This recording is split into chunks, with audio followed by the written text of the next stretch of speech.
Okay, the starter for today, I'm going to give you, you're given two circuits.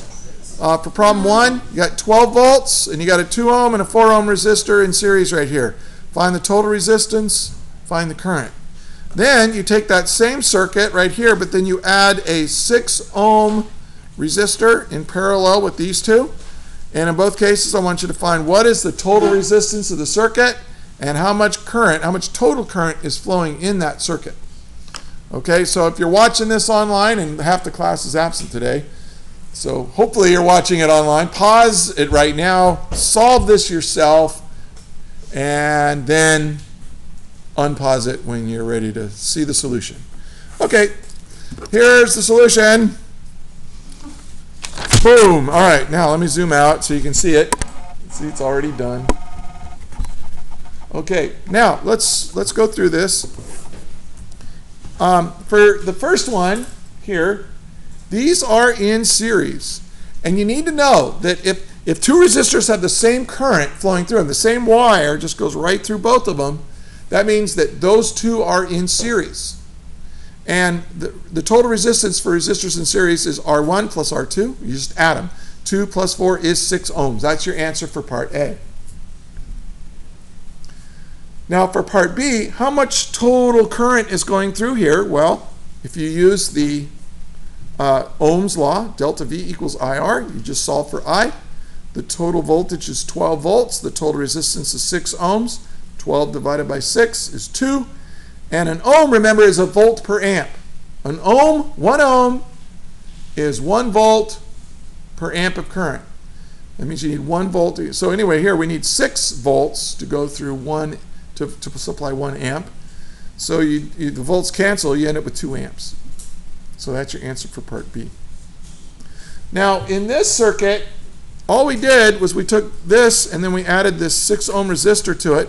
But remember, these two are in series, so they act as if they're a 6 ohm resistor. So I redrew the circuit here with 6 ohms and 6 ohms in parallel. And what we mean when two resistors are in parallel, that means the current gets split up between them, but they have the same drop in voltage. Right? This is a 12 volt battery, and that means that all the electricity up here has 12 joules of energy per coulomb of charge. All the electricity down here has 0. So to get from 12 to 0, you got to drop by 12, and you got to drop by 12. So they both have the same voltage drop. Now, to figure out the total resistance of two resistors in parallel like this, you go 1 over the first resistance plus 1 over the second resistance. And so you get 1/6 plus 1/6, that's 2/6. Reciprocate and divide, you get 3 ohms. Now notice something. If you've got resistors in parallel, the total resistance is less than any of the resistors that are in parallel. And that makes total sense because you're giving more room for the current to flow. You're opening another hole. You're giving another path for current to jump down. So you have, for the same voltage, you've got more current. So for the same voltage drop, if you've got more total current, that means you have less total resistance in that circuit. Okay? I hope that makes sense.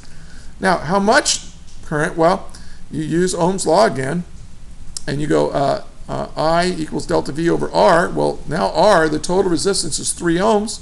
12 volts divided by 3 ohms is 4 amps. Now, let's compare these two circuits. 4 amps, 2 amps in this circuit. Now, this actually makes a lot of sense, because what if I just took this, right? Well, if I look over here, this was 6 ohms, 6 ohms, 6 ohms. What if I just cover this up? I'm just going to take a piece of paper and cover this up. Okay, so do you notice that if I've got 12 volts from here to here, that means that and I got 6 ohms, that means I'm going to have 2 amps. So there's 2 amps of current running through here. Well, what if I just covered up this one with my finger? And look, I've got this right here. I've got 12 volts here, 0 volt here. So it's 12 volts, 6 ohms. So what's the current through here? Well, 12 volts divided by 6 ohms. 12 volts divided by 6 ohms is 2 amps. So I've got 2 amps through here. Well, if I've got 2 amps flowing here and 2 amps flowing here, what's the total current have to be? The 2 amps plus, see this total current gets split up, and 2 of them go here and 2 of them go here. So how much did I have to have over here? I had to have 4 amps. I had to have a total of 4 amps. That's my total current. And then they get split up. Remember what current is. It's a flow of charge. It's how much charge is moving by at any point in the circuit every second. 4 coulombs of charge moving in that circuit every second. Okay. So hopefully that all makes sense to you.